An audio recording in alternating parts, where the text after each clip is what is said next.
What's going on, YouTube? It's Big Brother 749 coming back at you with another video. I'm going to talk about the vice presidential debate that went on last week with JD Vance and Tim Walz.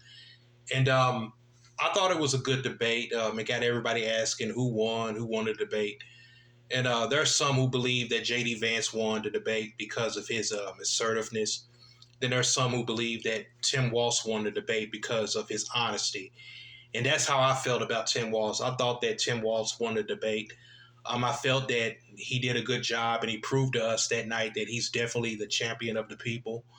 And I know people, may talk about Tim Walz saying that he was too nice and too timid, and I kind of thought that too, because before the debate, I was hoping that he'll be more combative and go in on JD Vance, and I expected some excitement, thinking he was going to be the way he was in that one speech he did where he was talking about debating Vance, saying if he's willing to get off the couch. And I thought he was going to carry that same attitude in that debate, but he got spooked. But I get that's not really who he is, and there's nothing wrong with that, because I think a lot of politicians are the same way, to where they get in their comfort zone talking trash about their opponent during their speeches, but when they're facing them in person during the debate, they freeze up. But it was a surprisingly civil debate, and I thought that it was good. It's good that it wasn't like messy, anything like that. It was civil. It wasn't like chaotic, anything like that. They weren't mean to each other.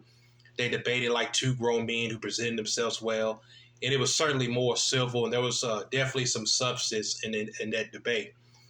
And the way I saw JD Vance, I thought of the analogy of a fighter who started out boxing smoothly, but Walz eventually had the knockout punch. Because here he is, this young, educated Yale graduate who knows how to bullshit people, telling lies, making them sound true. And Vance, he wasn't honest at all. He didn't know how to be honest, which is why he was able to lie in a convincing manner. Plus, his answers felt scripted. They didn't match the questions being asked, because while answering a question, he'll be like, well, first off, I want to talk about this. And then he wouldn't get around, answering the actual question until there was, very little time left. Just like the beginning, when he was asked about the situation with Israel and Iran, he gave out this mini biography about himself. Then he was like, well, it's up to Israel if they want to do that. He could never answer many of the questions that was asked by the moderators, not even the easiest of questions. And when he did, he couldn't answer them honestly. He had to tell lies, and that's why I don't trust him. Because thinking about what JD Vance has said about Haitian migrants in Ohio and all the problems that him and Trump caused them, while watching this debate, all I was doing was just look at him with disgust. And I just don't like this dude at all. He kept blaming Kamala Harris for every little thing.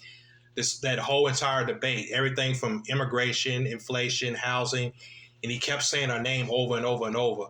And he made himself look like a fool when he mentioned how Springfield, Ohio is flooded with illegal immigrants because of Kamala Harris's open border policies, to where one of the moderators had to correct it, telling viewers that Springfield has a number of Haitian migrants who have legal status or temporary protected status. And then JD Vance was like, Margaret, but you're fact checking me. And the moderator was just trying to move forward. Thank you, Senator. Thank you, Senator. And he just kept on talking, to where Walz had to say something to him. And it's gotten to where they was arguing a little bit, to where the moderators had to cut their mics, and Vance was just acting like a little kid. And he was just lying through the whole debate, making things up. And this is the type of dude who shouldn't be trusted.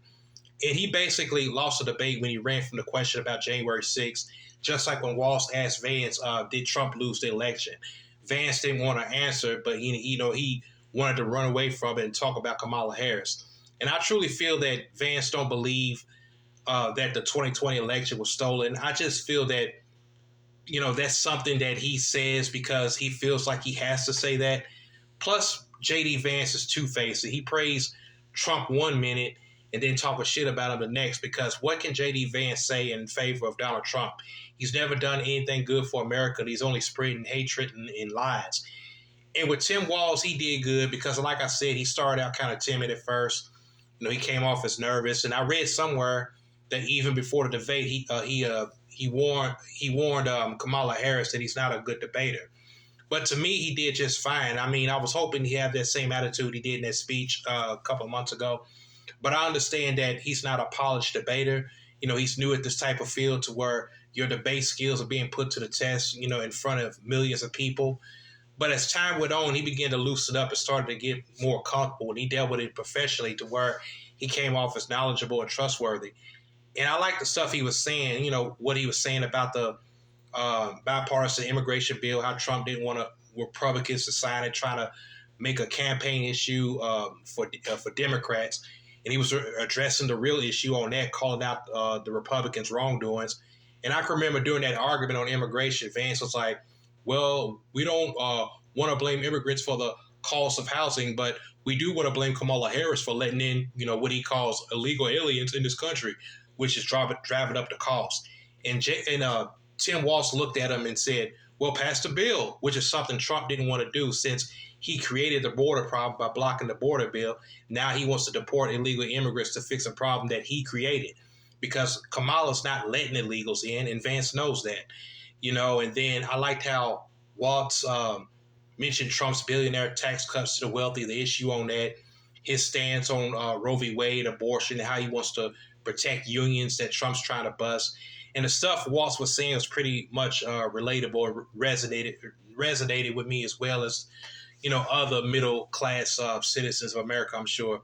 But like I said, it was a good debate, and I felt Tim Walz was sincere and genuine. He's more honest, and his answers were good, and he's pretty likable, and he seems down to earth, and he has a track record that's impressive. And I can just tell that he wants to help move this country forward, and he was very serious about it. And I think a lot of folks can see that, because most of America could see how truthful Walz was compared to J.D. Vance's deception.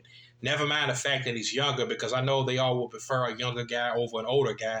But look at his character. He's evil, and he's slick, and then he's a piece of shit, a lying piece of shit at that, which is why I prefer the trustworthy, honest, knowledgeable, straight-talking, experienced, slightly older man. And I'm hoping folks will make the right decision and vote blue in November, because Tim Walz is a champion of the people, and this is who we need as VP.